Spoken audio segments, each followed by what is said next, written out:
Bonjour et bienvenue dans Bonjour chez vous. Aujourd'hui, on parle de guérison divine. Comment fonctionne la guérison divine? Un super thème que j'aborde avec Frank et Nadine. Salut! Alléluia, alléluia. Ça va bien? Bon thème aujourd'hui. C'est un très bon thème. On a fini l'émission d'hier. On est un peu tous dans le noir. Oh, wow! Alors, est-ce T'avais vu? qu'aujourd'hui, on va... L'autre jour, on était dans le mauve un Je t'ai peu. laissé parler de ça. Ouais. L'autre jour, on était mauve un peu, Ouais. Nadine et moi. Toi, t'étais pas du tout mauve. Là, on est un peu noir. Là, t'es un peu dans notre groupe, c'est ce qui veut dire. Peut-être qu'on va vivre une union sur ce plateau un peu plus qu'hier. Mais hier, Hier, ça c'était va, génial. ça va. Oui, c'était dynamique. C'était Frank. C'était Frank et Non, Nadine. non. En tout cas, Bon, bah, C'était ta tablette. oh, ça y est. Elle est et ton noire espagnol. aussi. Bref, si vous n'avez pas suivi l'émission d'hier, allez l'écouter. Ça vaut le détour. Aujourd'hui, Et ça va le être plus su- sérieux. Mais le sujet était excellent en passant hier. Il y a eu plusieurs petites blagues, mais le sujet était excellent et C'est très, vrai. très important. Et aujourd'hui aussi, la guérison divine. Et Frank, aujourd'hui, tu feras une rubrique réponse d'experts. Quelles sont les différentes façons de recevoir la guérison divine? Comme tu l'as dit, c'est un sujet un peu plus sérieux quand même. Merci. Ça va être dans cette direction. Frank. On va commencer avec Nadine dans la pensée du jour.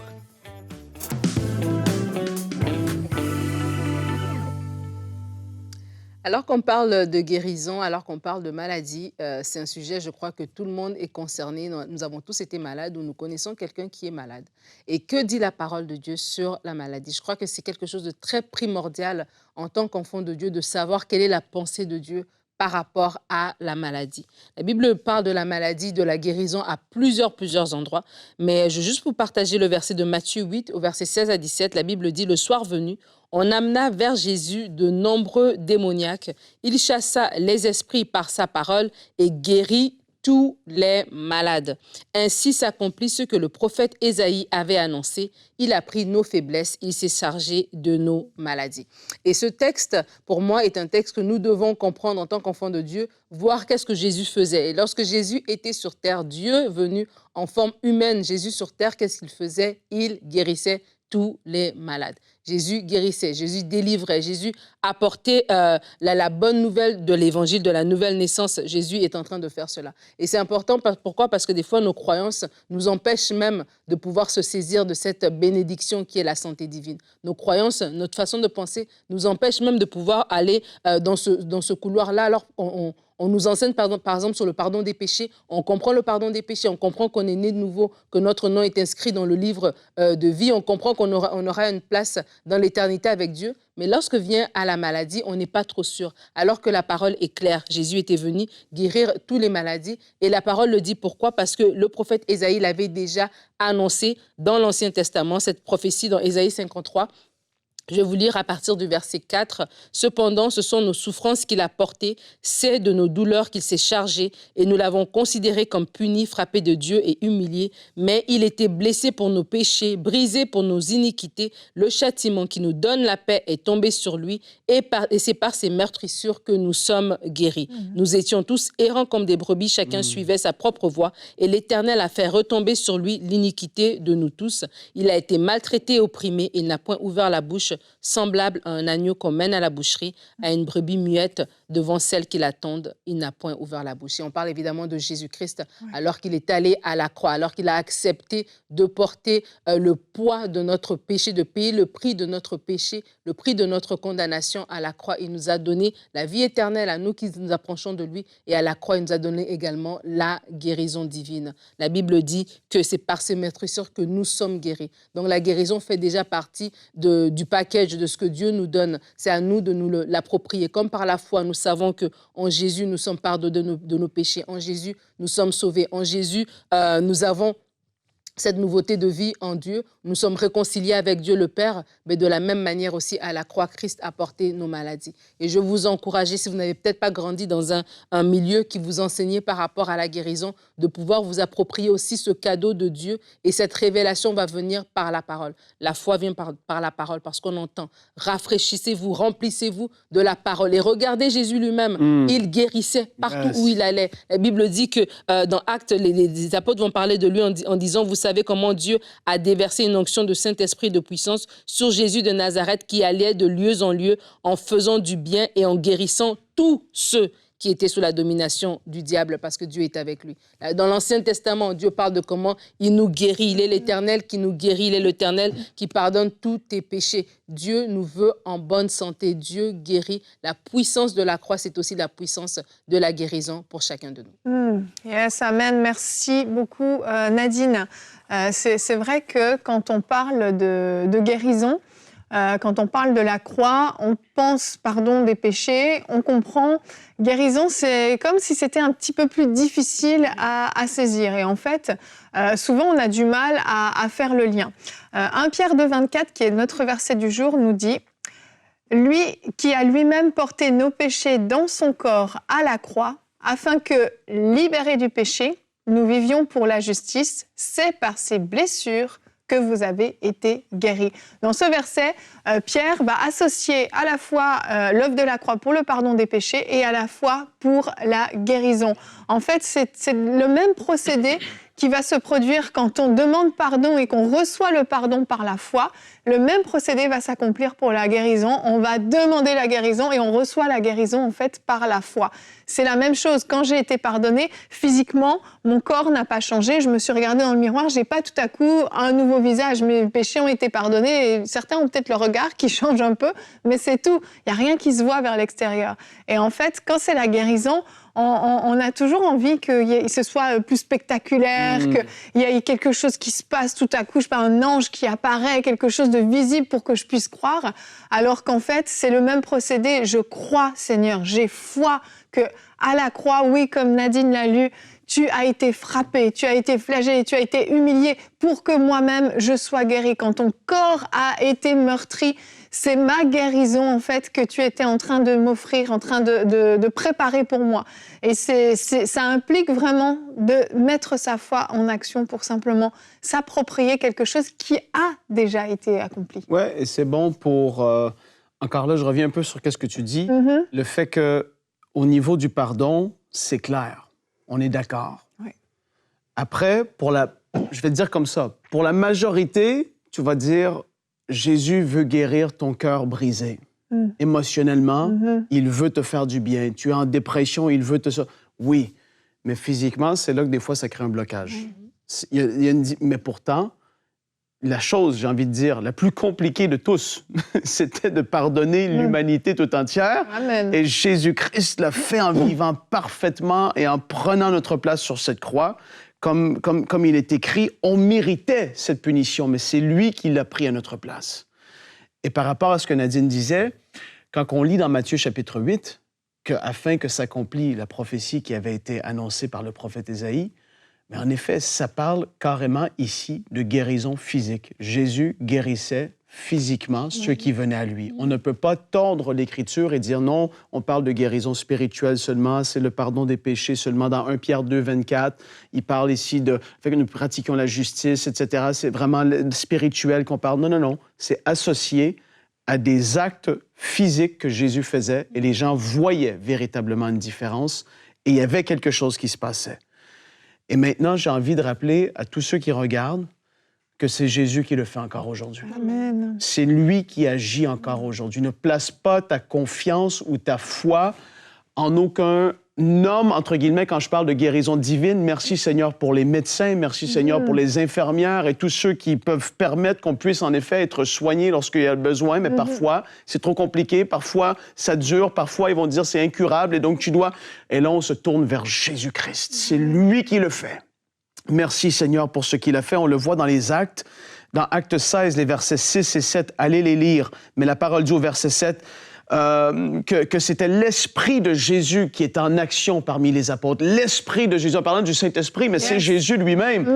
L'évangéliste T.L. Osborne disait « Christ en moi ». Wow, c'est Christ en nous qui fait l'action lorsqu'on impose les mains sur quelqu'un qui a besoin de guérison. C'est Christ en nous qui le fait. Acte 9, 34, Pierre dit à Aîné, « Jésus-Christ te guérit, lève-toi et arrange ton lit ». Marc 16, le Seigneur travaillait avec eux et confirmait la parole par les signes qui l'accompagnaient. Jésus est celui qui travaille encore, qui est au milieu de nous. On place notre foi en lui. En effet, on va le voir dans la rubrique très bientôt, comment les différentes façons qu'on peut obtenir la guérison. Mais c'est Jésus qui le fait. Et de se rappeler de ça, de se dire, je mets ma confiance pas en moi-même, ni ma foi en ma propre foi, parce que des fois, ça devient tellement lourd, on essaie d'avoir la foi, puis on oublie qu'on regarde juste à Jésus. Oui. Et que notre foi est placée en ce que lui, il a fait. Et alors qu'on regarde à lui, waouh, les choses, c'est comme... la pression de voir, c'est comme performer pour obtenir. Non, non, non, c'est lui qui l'a fait. Yeah. C'est ça. Et de se rappeler de ça, c'est extrêmement fort, alors qu'aujourd'hui, on condamne personne. On a tous passé par un combat de la foi par rapport à la guérison. Nous tous ici, que ce soit pour nous-mêmes ou pour un enfant ou pour une personne qu'on aime, on sait que c'est pas facile, mais là, tu refixes les yeux sur Jésus, sachant que c'est lui qui a tout accompli. C'est tellement extraordinaire. Amen. Quel roi glorieux on a. Amen. Moi, quand tu parlais, je pensais à cette dame. Tu sais, nous, on a la croix. Nous, on comprend toutes ces choses-là. Oui. Mais je pensais à cette dame qui avait cette perte de sang pendant 12 ans. Et alors qu'elle a entendu parler de Jésus, elle s'est dit en elle-même que si je touche le bord de son vêtement, quelque chose va se passer. Et vraiment, c'est important, encore une fois, de vous interpeller. Qu'est-ce que vous vous dites en vous-même? Et cette femme-là, parce qu'elle a vu Jésus déjà faire, elle a vu des aveugles voir, elle a vu des paralytiques marcher, elle a vu qu'il y avait un enseignant qui passait à travers toute la contrée, qui faisait des choses. À partir de là, elle s'est dit, tiens, s'il a fait pour eux, pour moi aussi, ça va arriver. Amen. Et elle a touché son vêtement. Et c'est sa foi. Jésus même va lui dire que ta foi t'a sauvée. Et c'est cette foi-là qu'elle avait en sachant que Jésus allait faire quelque chose. Et nous, aujourd'hui, qui avons toute la Bible, qui pouvons lire tout ce que Jésus a fait, nous voyons le cœur du Père, qui est un cœur de quelqu'un qui veut nous guérir. À combien plus forte raison allons-nous nous dire en nous-mêmes, je dois toucher Jésus. Et on n'a même pas besoin de traverser une foule pour aller le toucher. Par son Saint-Esprit, il habite déjà en nous. Sa parole est déjà là. On a tout simplement besoin de recevoir par la foi cette vérité, cette réalité spirituelle que Dieu guérit. Amen, amen. Merci Seigneur. Et on va voir ensemble dans la rubrique Réponses d'experts de quelle façon justement on peut recevoir cette guérison.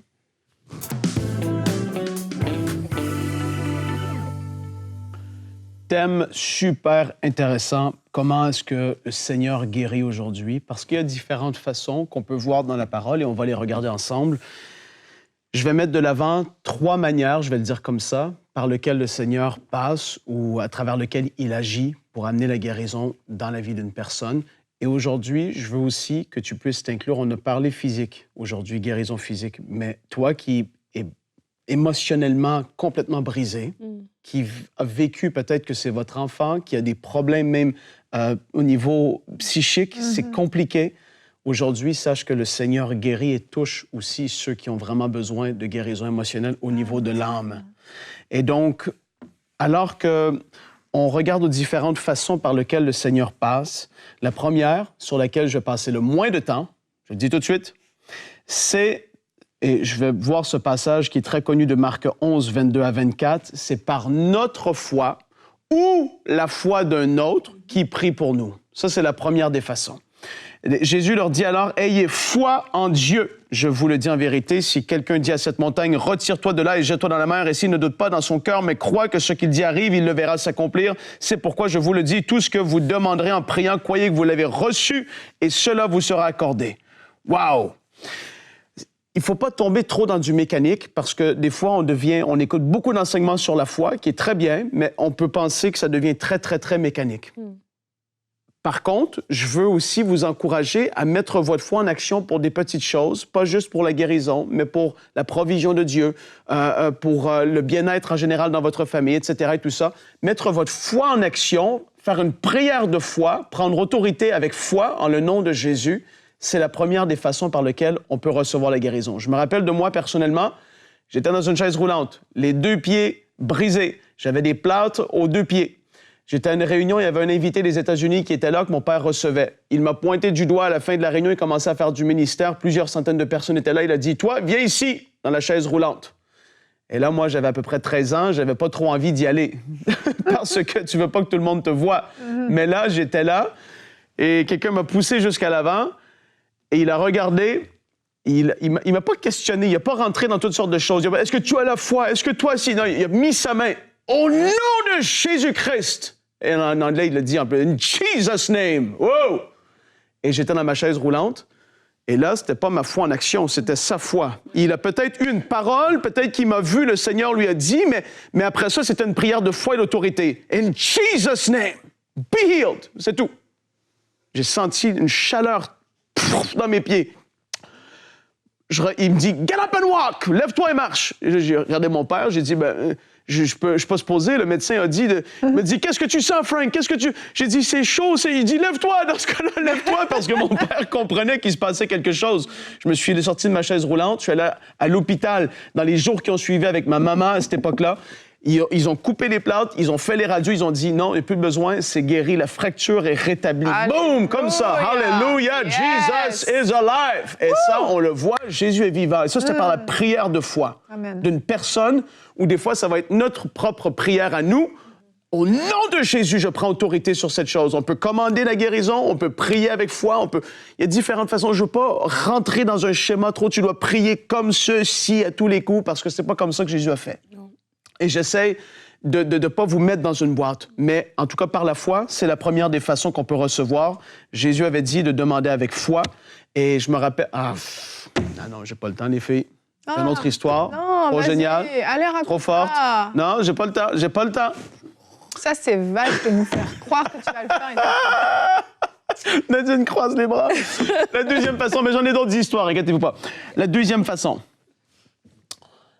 elle est extraordinaire. C'est par les dons de l'esprit, le don des guérisons, principalement concernant la guérison physique, je vais le dire, mais encore là, émotionnelle aussi.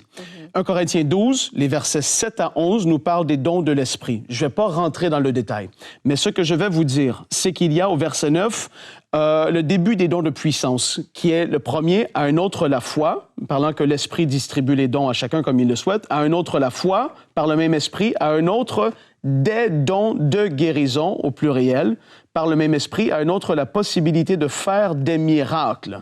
Et donc là, c'est les 3 dons de puissance qui sont là. On a eu des émissions sur les dons de l'esprit il y a quelques semaines. On va en faire d'autres sûrement parce qu'il y a beaucoup de choses à dire là-dessus. Mais lorsque le don des guérisons est en opération, ça se fait d'une façon surnaturelle. Je me rappelle de plusieurs histoires que je pourrais vous raconter d'hommes et de femmes de Dieu qui faisaient des réunions que le Seigneur utilisait très, très puissamment par rapport à la guérison.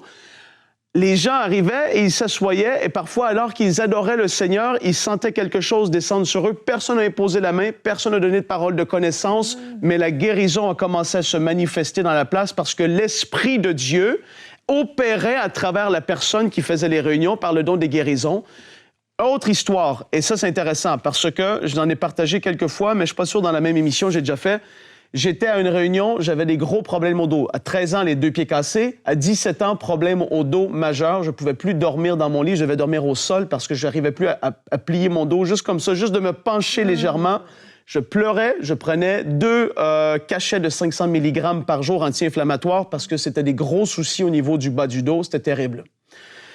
Ça faisait des semaines, si ce n'est pas des mois qui passaient. Et là, le même invité qui était là quand j'avais 13 ans était revenu quand j'avais 17 ans. J'étais assis au fond de la salle le matin.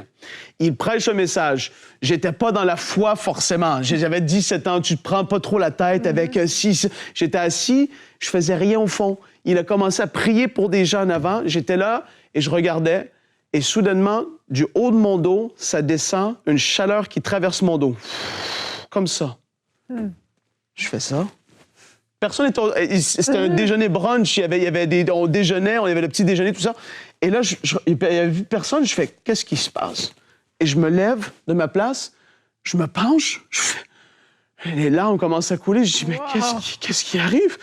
Ça fait des semaines et des semaines. J'étais pas capable de faire ça. J'étais pas capable. C'était pas possible. Mais le don des guérisons est en opération. Ça m'est tombé dessus, je vais le dire comme ça. Et ça, c'est l'Esprit qui opère à travers des personnes par le don des guérisons. Parfois, le don des guérisons va être déclenché par une parole de connaissance. Le Seigneur veut toucher aujourd'hui quelqu'un, peu importe c'est quoi. C'est pas besoin d'être spectaculaire, d'être avec des cris, d'être avec quoi que ce soit. L'Esprit n'est pas dans tout ça. La personne est passionnée, il n'y a pas de problème. Mais c'est pas ça qui produit le truc. Une parole de connaissance va être libérée, qui est un don de l'Esprit. qui va aussi amener la manifestation du don des guérisons à se manifester par rapport à la parole qui a été donnée. C'est énorme. Jésus n'est pas, n'est pas mal pris lorsqu'il vient temps de guérir et de manifester sa bonté. Il y a différentes façons par lesquelles il peut passer. Et donc, le don des guérisons, c'est extraordinaire. On a fait des lives plusieurs fois ici à UMCI. J'ai le témoignage d'une personne, et ça, c'était le don des guérisons pour moi qui est en opération. C'était une femme qui avait des gros soucis au niveau du ventre, le bas-ventre, etc. Elle avait des ballonnements qui faisaient que son ventre gonflait. Et elle a dit, une parole de connaissance qui avait été donnée, et elle l'a comme prise pour elle. Elle a dit, lorsque j'ai posé la main sur le ventre, j'ai senti une main puissante se poser sur la mienne pour n'en faire qu'un. À cet instant précis, ce n'était plus ma main, mais c'était celle de Dieu. J'ai senti la main pousser sur mon ventre, comme pour la faire rentrer à l'intérieur, et j'ai senti ensuite mes intestins se remettre en place. Je sentais le gonflement et les ballonnements me quitter. Mon ventre est redevenu plat au même moment. J'avais les yeux fermés et j'ai su à cet instant que j'étais guéri. J'ouvre les yeux pour regarder mon ventre et c'était complètement dégonflé. J'ai pleuré tellement que j'en revenais pas. Ce qui venait de se produire était bien réel. Jésus m'avait touché. Alléluia! Ça, c'est le don des guérisons en opération. Il fait au-delà. On ne pourrait pas imaginer que ça se passe comme ça. Mais lorsqu'une parole est donnée, le don des guérisons peut se manifester. Le Seigneur passe de différentes façons. La dernière façon que je veux aborder et discuter concernant la façon que le Seigneur peut agir pour guérir. Et ça, on en parle moins parce qu'on ne veut pas que les gens tombent dans la passivité. Mais c'est une réalité tout de même qui est très réelle et biblique et qu'on peut constater que ça se passe comme ça aujourd'hui. C'est que Dieu agit par son amour, sa miséricorde et sa souveraineté. Dieu peut, parce qu'il est Dieu, choisir de guérir qui il veut, quand il veut. Pour X raison, il va le faire. Dieu est souverain et il a le droit de faire ça. Amen. Et quand tu étudies, et là, je ne vais pas les lire parce qu'il y aurait 46 versets à lire et je n'ai pas le temps pour ça, mais c'est très intéressant. Dans Jean chapitre 11, les versets 1 à 46, c'est l'histoire de Lazare. Et lorsque tu regardes à l'histoire de Lazare, les gens ont envoyé vers Jésus parce que Lazare était malade. Jésus a dit, je ne viens pas tout de suite, il y a d'autres choses à faire. Je paraphrase. Il avait d'autres choses à faire. Après, il était trop tard. Et quand tu lis toute l'histoire, les gens, personne n'a manifesté la foi. Ils étaient dans l'incrédulité, ils disaient, oui, il va ressusciter à la résurrection des justes, etc. et tout ça, à la fin, lorsque la résurrection des morts et tout. Personne, quand tu étudies tous les versets, était dans la foi que Jésus allait guérir Lazare, et personne n'a même demandé à Jésus, une fois qu'il était mort, de venir pour faire le miraculeux, etc.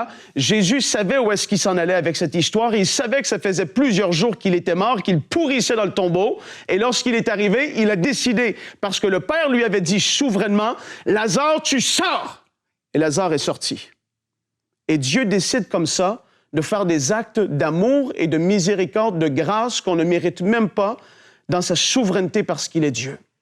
Et je veux pas que ça te pousse à la passivité de peut-être Dieu un jour va vouloir. Non, là, tu te positionnes dans ta foi aujourd'hui. Tu dis, le Seigneur m'a guéri à travers de l'œuvre de la croix. Je m'accroche à cette parole, aux versets qui sont dits dans la parole. Je m'accroche à ce qu'il a fait à travers de l'œuvre de la croix, autant pour mes péchés, mais pour ma guérison aussi. Je vais me battre pour ça jusqu'à temps que je vois l'exaucement. Ça, c'est l'attitude de quelqu'un qui est convaincu, qui se repose sur l'œuvre de Jésus, qui est convaincu d'obtenir.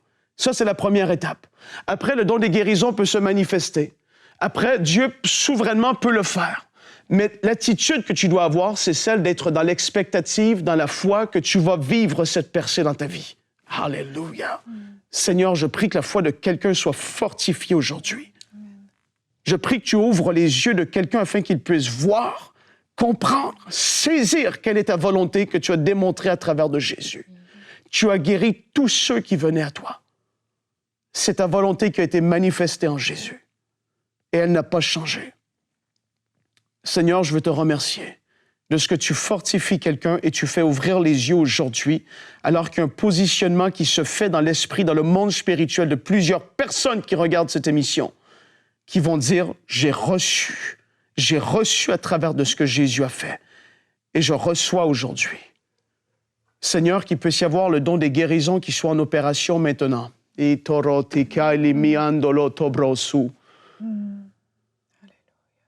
Oh Seigneur, que tu touches maintenant quelqu'un dans le nom de Jésus-Christ. Je ne vais même pas citer, je fais juste prier maintenant afin qu'il puisse se passer quelque chose dans les foyers de ceux qui regardent. Posez la main là où vous avez une difficulté, une douleur, que le Seigneur Jésus-Christ vous guérisse comme il l'a fait pour Aîné. Qu'il pose sa main. Au nom de Jésus. Seigneur, merci pour ta grâce et ta bonté. Si vous sentez une chaleur, vous laissez le Seigneur agir. Vous sentez quelque chose qui doit comme sortir, c'est parce que le Seigneur peut peut-être même délivrer certaines personnes à cause que c'était causé par un esprit d'infirmité. Parfois, c'est le cas, parfois, c'est naturel. Mais Seigneur, je veux te remercier de ce que tu agis maintenant. Malekito blosiando brote. Je me rappelle de cette histoire d'un pasteur qui avait servi Dieu depuis des années et qui se retrouvait, on pourrait le dire comme ça, naturellement, au mauvais endroit, au mauvais moment. Il a pris le ricochet d'une balle de fusil. Un fusil, quelqu'un avait tiré par ricochet, pas sur lui, mais il s'est pris la balle par ricochet dans le coude. Et depuis des années, les médecins avaient essayé d'opérer, ils ne pouvaient pas retirer la balle parce que ça leur aurait fait des dégâts, etc. et tout ça. Il y avait une douleur terrible juste en pliant le coude. Et un soir, il était là et il a servi Dieu fidèlement. Oh Seigneur, merci. Et alors qu'il était là, la parole du Seigneur lui fut adressée. Lui a dit, tu m'as servi fidèlement et je vais faire quelque chose pour toi. Il s'est couché, il s'est endormi. Et le lendemain matin, la balle avait été retirée de son coude. Elle était sur le matelas de son lit. Oh. Wow. Ça, c'est le Seigneur qui envoie des anges, s'il le faut, pour faire une opération. Tu ne peux pas comprendre ces choses, c'est surnaturel, c'est Dieu qui décide d'agir et rien va empêcher Dieu d'agir. Et donc, Seigneur, je veux te remercier de ce que tu te rappelles de mes frères et de mes sœurs. Nadine, Evelyne et moi, on prie maintenant. On prenons autorité au nom de Jésus-Christ, qu'il y ait des guérisons maintenant instantanées. Que tu agisses avec force et puissance. Nous commandons à tout problème d'estomac de quitter maintenant, au nom de Jésus. Qu'il y ait c'est pas des tumeurs, mais c'est comme des grosseurs qui sont là rattachées au visage et même au cou, que ça tombe dans le nom de Jésus-Christ. Seigneur, merci de ce que tu agis. Je vois la respiration de quelqu'un au niveau du nez qui est entièrement restaurée, comme s'il y avait un blocage. J'ai vu comme quelque chose qui était retiré au niveau du nez. La respiration se fait normalement par la grâce et la bonté du Seigneur Jésus qui agit dans ta vie maintenant. Seigneur, je te remercie de ce que tu touches. Tu touches avec puissance et avec gloire et avec force. Que cette nuque soit restaurée entièrement. Dans le nom de Jésus-Christ. Migraine, tu quittes maintenant. Tu quittes au son de ma voix. Par l'autorité du nom de Jésus. Seigneur, merci. Je veux prier pour quelqu'un qui doit subir une opération au niveau de la bouche à cause qu'il y a des soucis, comment les dents sont positionnées, le palais, etc. Je prie maintenant qu'il y ait un redressement surnaturel. Père, ça peut sembler pour certaines personnes fou de prier de telles prières, mais je prie maintenant en accord avec ce que je crois avoir reçu de toi, maintenant qu'il y ait quelque chose qui change dans cette bouche et que tu agisses avec force dans le nom de Jésus. Seigneur, merci pour ta main qui agit. Et là, vous irez voir chez le dentiste, si c'est peut-être un parent avec un enfant, vous irez voir et que toute la gloire revienne à Jésus. Amen. Et vous en témoignerez. Seigneur, merci. Merci Seigneur, merci Frank. Et demain, on continuera sur cette lancée. On va prier pour vous encore demain pour la guérison. Malade, nous prions pour toi. C'est le thème qu'on abordera et nous aurons la rubrique C'est mon histoire avec Violette Ruland, un nouveau témoignage de cette sœur exceptionnelle. Les médecins voulaient m'amputer la jambe. C'est le titre de son C'est mon histoire. Vous allez voir comment la foi fait vraiment des miracles. Alors on se retrouve demain. Merci d'avoir été avec nous et préparez-vous à recevoir quelque chose demain également. Amen.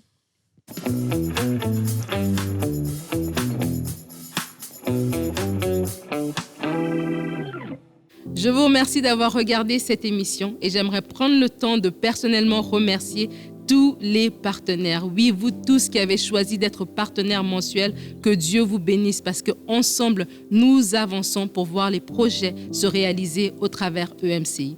Alors que nous sommes dans cette campagne de dons, je pense au témoignage de Gaëlle. Gaëlle est en France. Elle nous a écrit en nous disant qu'elle regardait une émission EMCI TV avec sa fille. Et à un moment donné, sa fille s'est retournée vers elle, lui a regardé droit dans les yeux et lui a dit « Mais maman, pourquoi n'es-tu pas partenaire ?» Et c'est à ce moment-là, Gaëlle s'est rendue compte que c'était Dieu qui lui parlait au travers de sa fille et elle s'est engagée à être partenaire mensuel. Elle nous dit qu'elle se réjouit de la sortie de l'application Ma Bible. Et moi aussi, j'ai hâte à la sortie de l'application Ma Bible. Ça va être un outil fantastique à la disposition de vous et moi pour notre édification dans notre marche dans le Seigneur. Et j'aimerais vous encourager à être aussi comme Gaëlle. La parole nous dit que Dieu parle tantôt d'une manière, tantôt d'une autre, mais on n'y prend pas garde. Gaëlle, à ce moment-là, a été sensible à la voix de Dieu. Elle a su reconnaître que le Seigneur lui parlait au travers sa fille. Et je prie que vous aussi, vous soyez à l'écoute, attentifs et entendre ce que Dieu dit. Alors que nous faisons cet appel aux dons, rejoignez la famille des partenaires. Ensemble, tenons-nous main dans la main afin que les projets que Dieu a inspirés à ce ministère puissent voir le jour pour l'édification de plusieurs. Que Dieu vous bénisse. Dès maintenant, faites partie des 20 000 partenaires mensuels qui porteront la vision d'EMCI et qui l'amèneront encore plus loin. Pour faire votre don, rendez-vous sur emcitv.com/20 000.